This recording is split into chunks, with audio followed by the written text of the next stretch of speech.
So today I will give you a brief introduction of Indian tradition and Indian ancient education system, and also compare you the today's foreign based education system and Indian education system which we are following long ago, which we call Gurukul system. And I will discuss their pros and cons, and then after that you can decide which one was the best.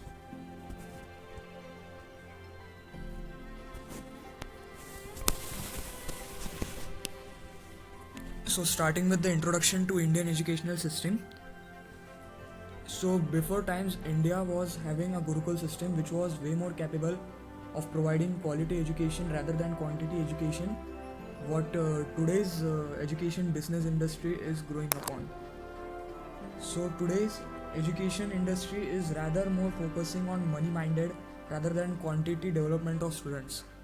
So in ancient times we had open free minded education, means everyone was allowed to think clearly, express their views, imagine, and there was more interaction between students because the quantity of students was less, and only those students came who really had interest and passion, not like today's where many students, unlike they have not any interest of studying, still they are studying.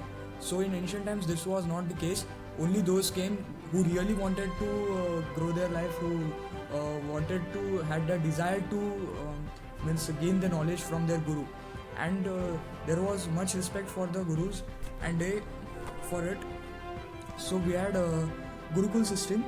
Here no one was forced to learn, as I said before, only those came who cared about their interests and passions.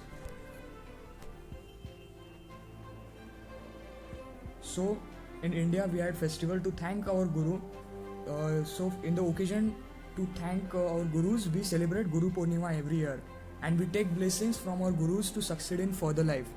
Because in our tradition, guru is one who means gives us knowledge after the mother.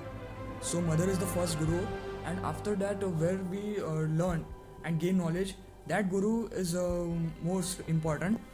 And the knowledge is something that is very important in our life to get grow and succeed. So here you can take a look at what our Indian rich culture was there, and it was way more scientific than today's. So the question arises is, who introduced foreign education system to India and let down the ancient better Gurukul system which we were following. So let us look upon. So before ancient times our education system was very productive, it was very advanced, and it's a fact, and produced many brilliant peoples. So and we not only gave knowledge but also values and way of living life. So this is most important point, that in today's the cons of today's education system is that we only gain knowledge but not values and way of living life. Many ones are not able to think properly, not able to judge, not able to decide what they should do in life, and some people only have knowledge but not values. That knowledge is completely waste without any values, and means that only matters in life. Since we are celebrating the Guru Purnima every year, we respect our Guru a lot who gave us knowledge. Ancient people were much eager to grab knowledge from their gurus and were very much enthusiastic than today's students, and that is fact.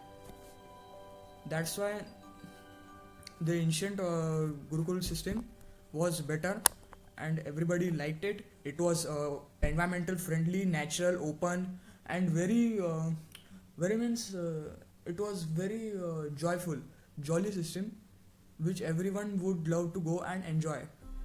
So currently what we are following the Macaulays education system. So Macaulays introduced educational system in India when there was the East India Company, which came, Britishers came to just do some business and they ruled us. So this system was followed by Britishers, and Britishers they they saw that Gurukul system was way more means they not only saw, but they saw that the teachers, they were sitting in the under the tree and wherever they want. It was free-minded, no, means there was no pressure or no any what means forcing of anyone to sit here only. Like unlike today's, where your children are caged in suffocated classrooms and separated from environmental-based natural Gurukul system. So that's only which I have written in this. So this Maukale system is not very effective and very productive than the ancient Gurukul system. So they thought that they would follow the Gurukul system, so they'd introduce their system to us, and still we are following it. So Maukale's education system. So before times, the education system was very much capable of producing most talents, and that was means self done, and means from our inner self that would come, and we had that means enthusiasm and the passion of study. This is now becoming very rare as so, and so this system is not sufficient enough to nurture students properly and attain their maximum potential. Today's system is just an business, and they are rather focusing than quality education, and demotivate and frustrate students. This education system makes a lot of stress on forcing students to learn, and this creates a frustration and anxiety, which creates also a lot of panic to students, and this could lead to severe conditions like suicidal conditions in students, and they could not even nurture their thoughts properly. So this education system is not so factual. Yes, and this is also a very important point, that this education system that we still are following is not so factual, and they are telling us many wrong things and giving us a false knowledge. Yes, I am telling it's a fact, and I will discuss you in the later slides. So this system cannot produce brilliants but clerks and babus, and so only we can see that many brilliants and many people that were firstly born in India were very much talented than before, because today everyone is stressed, everyone is living a life like a hell. Everyone is I don't understand how they can live such life.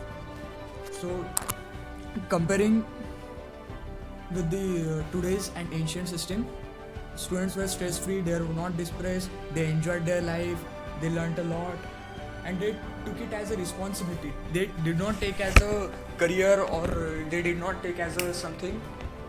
So they took as a responsibility, fulfilled them and finished their responsibility,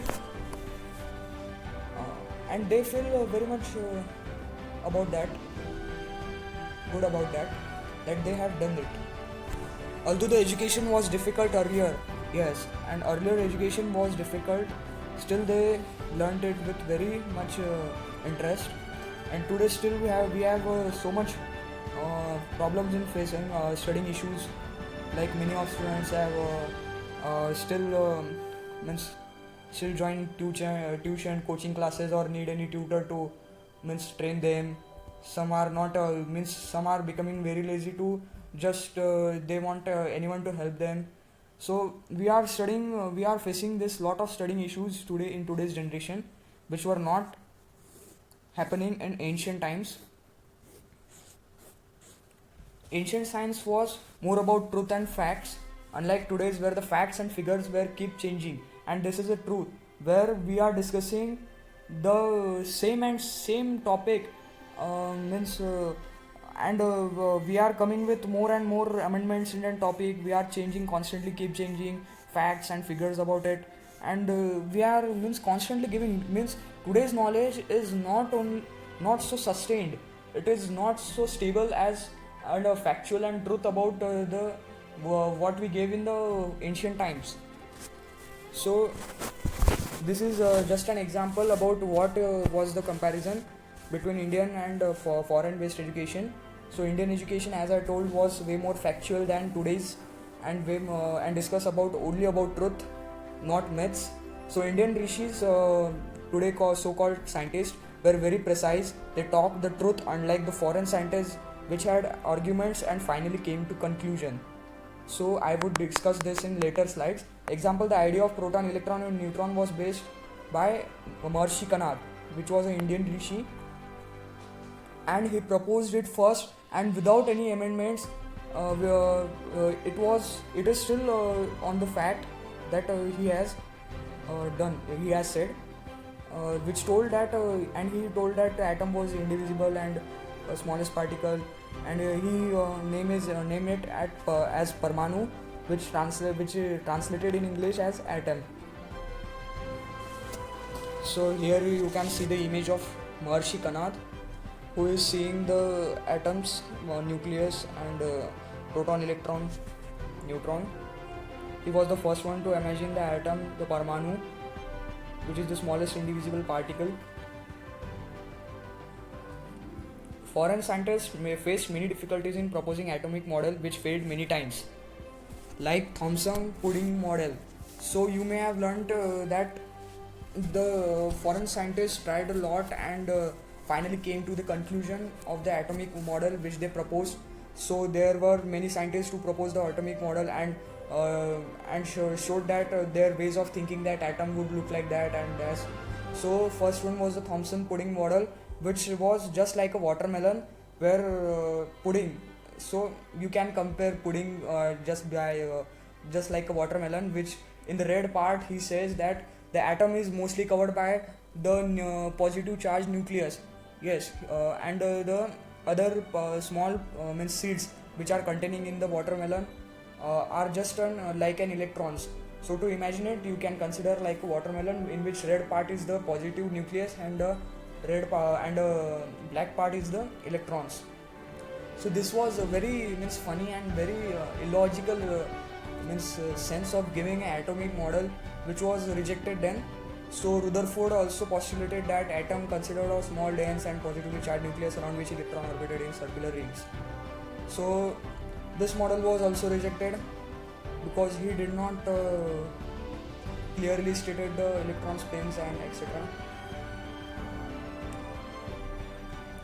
Then came another rejected model called as Rutherford atomic model. Yes.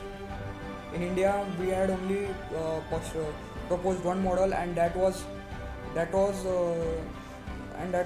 right model. That was yes, that. Then the finally came the right one, which took a lot time, and it told that everyone was teaching wrong about atoms. Yes, everyone was knowing, just by knowing atoms are looking like that and this, just giving their own statements and imagining and thinking about anything rather than just giving facts. They were just saying and returning in textbooks and teaching the students that the atoms are this and that. And we also studied that Bohr proposed, as did Rutherford, that atom had small positive nucleus where most of its mass resided. Now finally we are learning the truth. So the conclusion is that model was proposed long before by Bohr model by Indian Maharishi Kanad, which did not need any kind of amendment, unlike foreign proposed wrong model.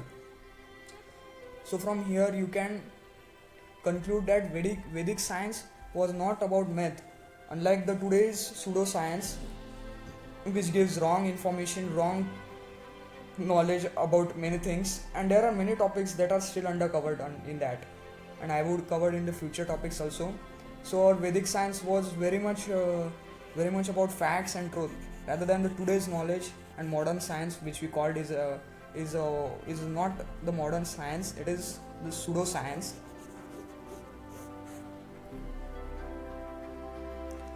You can see the picture of rich Indian tradition, where the students are enjoying. One is playing a flute and others are listening. Vedic science was more advanced than modern science, and there are and this science, not only science but also technology. We had that mysterious technologies that today's scientists cannot imagine about. We had the UFO technology, where we built the Vimanas, which many of us don't know, that Vimanas would fly in all directions, unlike the today's planes that only fly in one particular directions. and that was anti-gravity, not means that they did not consume much fuel as today's vimanas.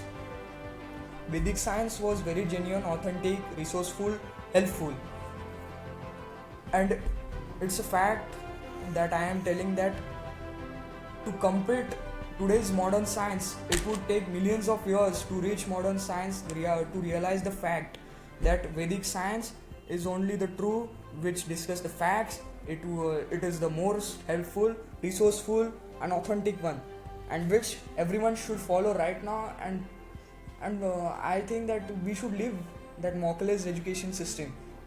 We have such a better system to learn about, and we keep studying about that only. So that's the end of our slide. Thank you, everyone.